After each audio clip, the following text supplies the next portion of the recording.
The coffin is wooden and the room is cold. There are 14 men standing over you in the dark. Some wear robes, some wear skeleton costumes. One is dressed as a pope. The walls are covered in skulls, candles everywhere. In the corner, there is a skeleton they call Madame de Pompadour. The men begin to chant, "Reborn, reborn, reborn." In the next few minutes, you will say things you have never said to anyone. You have been waiting for this room your entire life. Level 1, the prospect. You are a junior at Yale. You already know what Skull and Bones is. Everyone at Yale knows what it is. 3 presidents, CIA directors, senators. The men who have run the country's most powerful institutions for 2 centuries without ever having to explain how. William Howard Taft sat where you were sitting. So did John Kerry, so did George Walker Bush. He held a name inside that society that could end a political career if it ever reached a newspaper, but it never did. You don't talk about wanting it. At Yale, wanting things too visibly is its own kind of failure. But the want has been there since before you arrived on this campus. You came here for this. You will not say that to anyone. So, you perform. You edit the Yale Daily News until the newsroom empties. You are the last one at the desk. You captain the lacrosse team at 6 a.m. when the athletic complex smells like cold rubber and nobody else is there. You chair the Yale Political Union on Wednesday evenings. You say the right things in the right register. You make it look effortless. The distinction you are chasing between appearing exceptional and being exceptional is one you are aware of constantly. The people doing the watching are aware of it too. You understand this. It sharpens everything.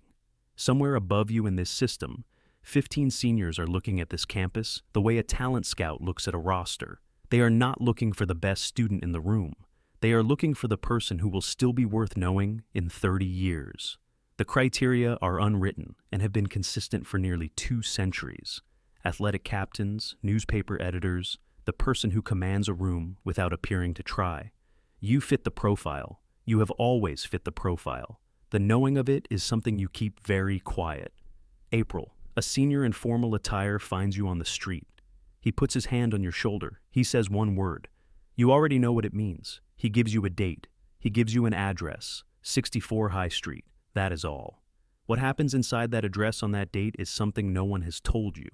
What happens inside that address is the only thing you have wanted since you were 17 years old and decided that Yale was where you needed to be. Level 2, the tapped.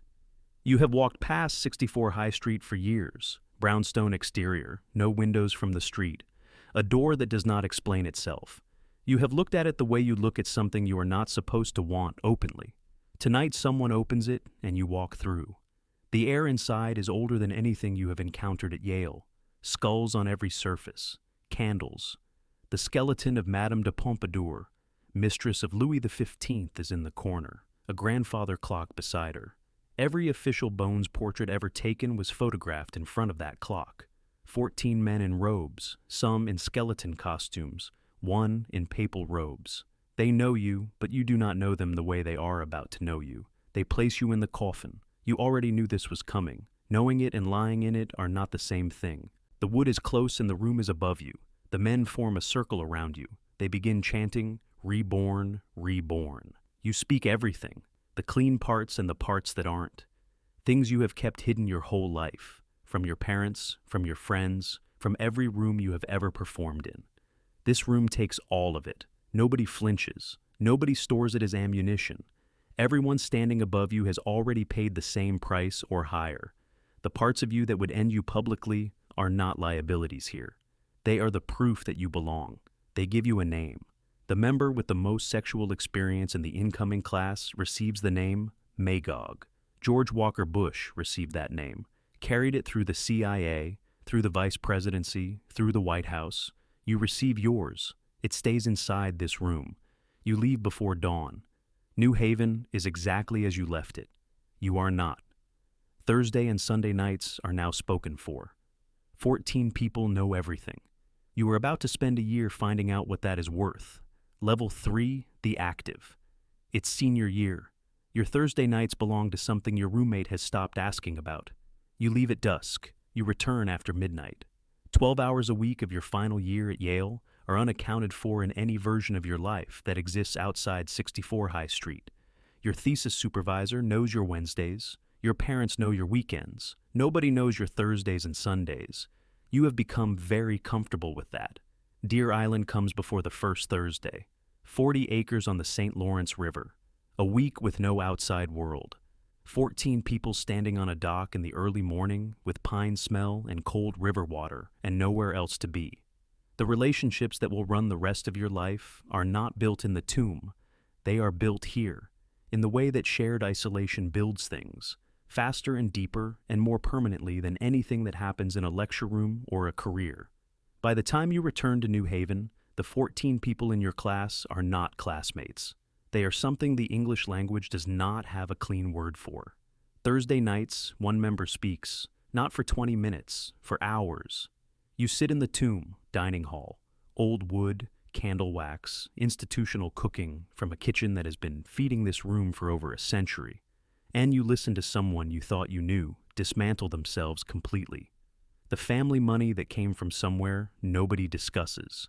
The thing that happened sophomore year that never made the Yale Daily News. The version of themselves that lives underneath the version that performed its way into this room. You know things about 14 people that their families do not know. They know the same about you. The knowledge stays in the room. It does not leave it. This is not incidental to what the network becomes. This is the mechanism. You are beginning to understand that.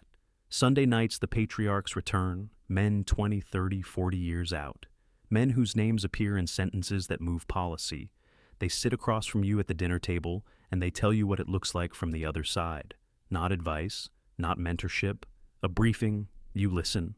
You are being shown the shape of something you are about to enter. Graduation comes. The tomb closes behind you. The network does not close.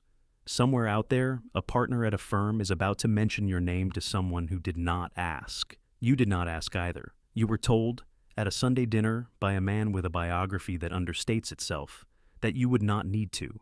You are about to find out if he was right. Level 4, the Patriarch. Your first year out of Yale, you earn it like everyone else. 80-hour weeks at a firm whose name is institutional. A desk in a federal building with fluorescent lighting and laminated badges. You are the youngest person in most rooms, and you perform accordingly. The network is not something you think about in year 1. You are building the record that justifies it. You understand the difference. Then you get a call, not from someone you were close to, someone you shared a dining hall with for a year, whose name you knew, who knew yours. Now, a partner somewhere. They mentioned your name to someone. That someone mentioned it elsewhere. You did not ask them to. But the position materializes, not handed to you, positioned for you. You think about the Sunday night briefings, the patriarch sitting across the dinner table. You understand now what they were actually describing, not a favor system, not a conspiracy, a pre-existing certainty. The question of whether powerful people will take your calls has already been answered before you make them.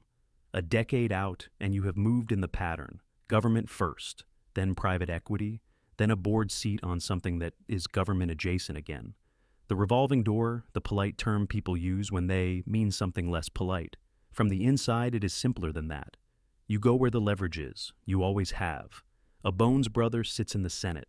Another runs a CIA station. Another manages a fund that moves state pension money across 3 different markets. You know things about all of them that their chiefs of staff do not know. They know the same about you. The calls run 45 minutes and accomplish what public meetings cannot. Nobody asks why. In 2004, both presidential candidates on the national ballot were Skull and Bones members. Tim Russert asked both of them directly on Meet the Press. Both refused to answer. The choice the country believed it was making between 2 different visions of America was a choice between 2 men who had lain in the same coffin, received names from the same tradition, and built careers inside the same network. Nobody who was watching that interview could do anything with that information. There was nothing to do with it. Your website biography is careful, partner, advisor, former, something, accurate and incomplete simultaneously. The only kind of biography worth having at this level. The real biography was delivered at 21 in a candlelit room to 14 men who are now distributed across every room that matters. That biography has never been written down. It does not need to be. The 14 men remember it perfectly. Level 5, the Elder Patriarch. The car arrives at 7 a.m. You stopped commuting a long time ago. You eat breakfast with two people whose names appear in newspapers and one person whose name does not. You do not state your ask directly. Nobody at this table states anything directly. You have not needed to speak plainly in a professional context for 15 years. The conversation ends, and 3 other conversations that needed to happen will now happen before noon. You did not schedule them. You do not schedule things anymore. You make 3 calls before lunch. The first runs 40 minutes. You do not raise your voice. You do not need to. By the end of the week, a nomination that has been stalled in a subcommittee for 6 months will move. You do not follow up. Following up is for people who are not certain the call worked. You are certain. The second call takes 12 minutes. You give a name. The right name for a board seat at something that touches defense. The seat gets filled quietly before the quarter closes. Nobody outside the call knows the call happened. The third you make from the back of the car. 4 minutes. A foreign policy question that has been circling inside a committee for months stops circling. The committee will believe they resolved it themselves. You will not correct them. You have moved between government and finance so many times the movement itself became the credential. State Department first, then private equity, a think tank whose full funding does not appear on any public document, a board seat on something that touches defense, back into an advisory role that does not require Senate confirmation. You know what each move looked like from the outside. You know what each move was actually for. The people who opened each door have known everything about you since you were 21. You have known everything about them. That is not a coincidence. That is the architecture. Your name does not appear on the decisions that matter most. You shape a policy and watch it reshape a market for a decade. You back a nomination and watch it change the direction of an institution permanently. You make a call from the back of a car and watch a 4-month stalemate dissolve inside a week. The people affected by these decisions will never know your name was anywhere near them. You have made your peace with that, more than your peace. You prefer it. Visibility is for people who still need to be validated. You stopped needing that a long time ago. April. You fly into New Haven, you put the robe on. The tomb smells exactly as it did when you were 21. Old wood, candle wax, something else you cannot name, but would recognize anywhere. The same inner temple. A 21-year-old lies in the coffin. You watch them speak. You were that person once. You chose this person. The institution that made you is now being made by you.